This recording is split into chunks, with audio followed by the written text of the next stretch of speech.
Hey guys, welcome to my channel and happy Valentine's Day.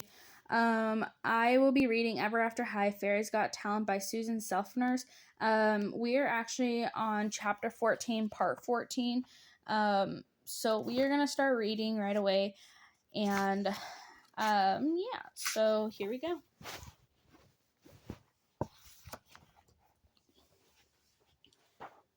Chapter 14, Boiling Blood. Even though it was plenty warm inside the stone building, Fabelle flung Hunter's cloak over her shoulders and attached it to her neck.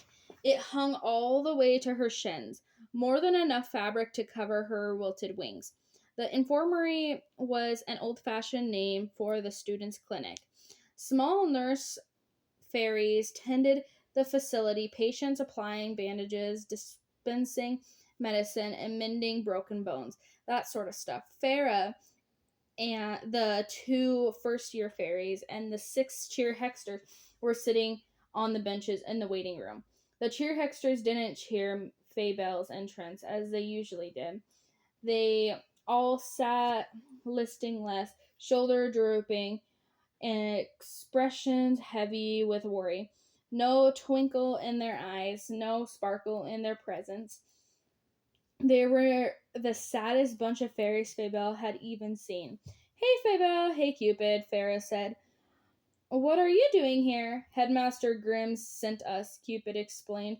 "We're supposed to get our wings examined." The blue in Farah's eyes had dueled.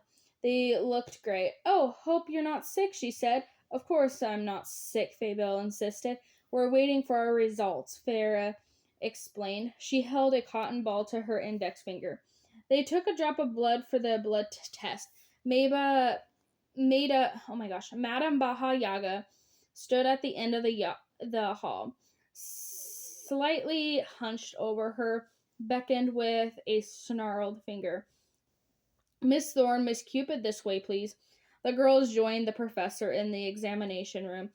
The nurse fairy stuck the thermometer in Cupid's mouth, while another grabbed a blood pressure cuff around her arm. "It must take a vital signs," Madame Baha Yaga explained. "Take a seat, Miss Thorne, and wait your turn." "This is a waste of everyone's time because I'm not sick," Fabelle insisted. As Madame Baha Yaga supervised, the nurse's fairy pricked Cupid's finger and placed a drop of blood into a vial. Madame Baha Yaga held a vial up to her nose. She sniffed it. She added a pinch of green powder, then murmured some magical words to the blood. Did not respond. "Didn't you hear me?" Fabelle said, huffling. "I'm not sick." "That remains to be seen." Madame Baha Yaga inspected Cupid's wings with the magnifying glass. "Are they working as usual?" she asked. "Oh, yes," Cupid said. "I would have flown here, but Fabelle was walking, so I walked with her. My wings are perfect." "No, demonstrate." She lifted herself off the floor and fluttered around the room. "Indeed," Madame Baha Yaga wrote some notes in a file. "You may be excused, Miss Cupid. It would appear that you were not affected." "Okay, thanks." Cupid hurried towards the door, but then turned. "Good luck, Fabelle." Fabelle paced like a caged beast. She began to sweat underneath the cloak. "You appear to be a little bit agitated," Madame Baha Yaga observed. "I'm not agitated," Fabelle bellowed. Madame Baha Yaga stared at the cloaks. Then she waved her hand at the nurse's fairies. "Leave us," she told them. They flitted from the room. The door closed, and Fabelle and the professor were alone. A bead of sweat rolled down Fabelle's nose. "Wouldn't you be more comfortable without the heavy cloaks?" the professor asked. "No, it's the lightest style. I love it." "Really?" "Yes, really. In fact, I'm going to call the trailer at Fairy Fashion and Finery and order a dozen more."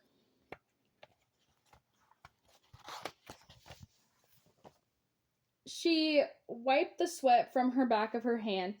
"I'll go do that right now." She started towards the door, but Madame Baha Yaga blocked her path. Miss Thorne, I do not have to inspect your wings to know that they have been wilted. She pulled the twig from her matted hair and, using its blunt end, she scratched the back of her neck.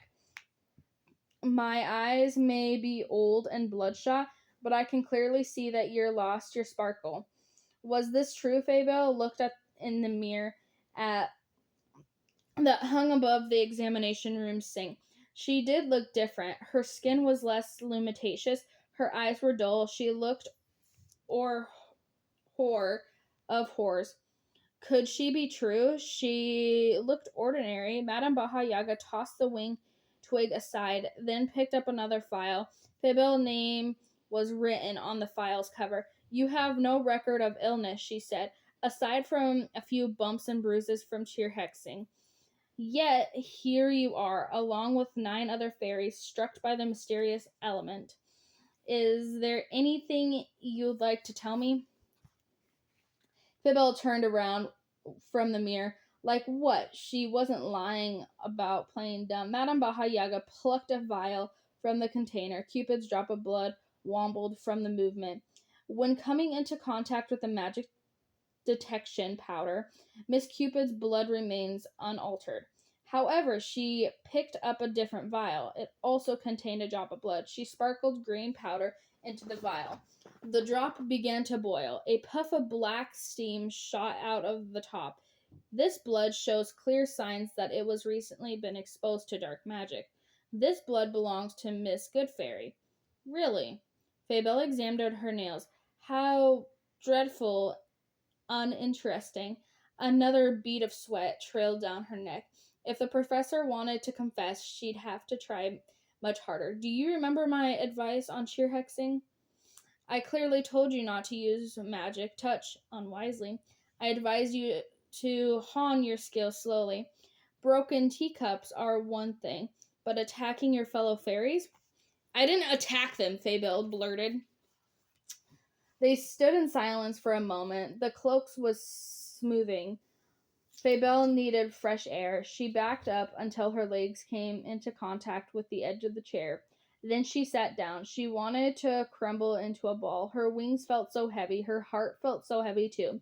When Madame Baha Yaga spoke, her voice was gentle. The spell will wear off. Yes, Fabel admitted. In the moon span. Good. The professor washed the vial in the sink. I'm curious, Miss Thorne. What was your motive for attacking fellow students? To eliminate my competition. I see, she nodded, but you didn't look like she approved.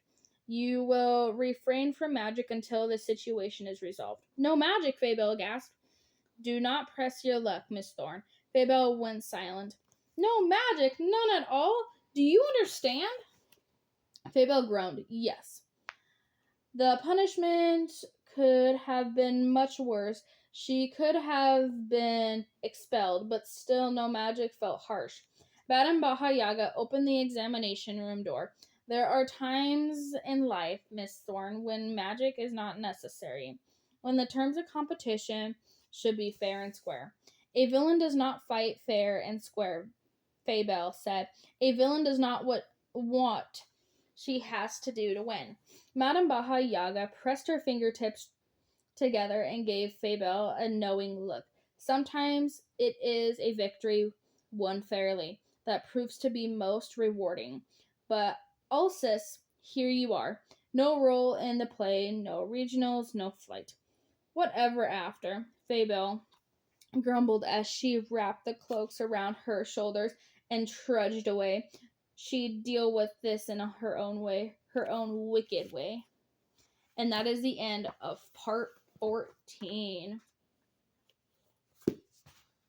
See you guys later.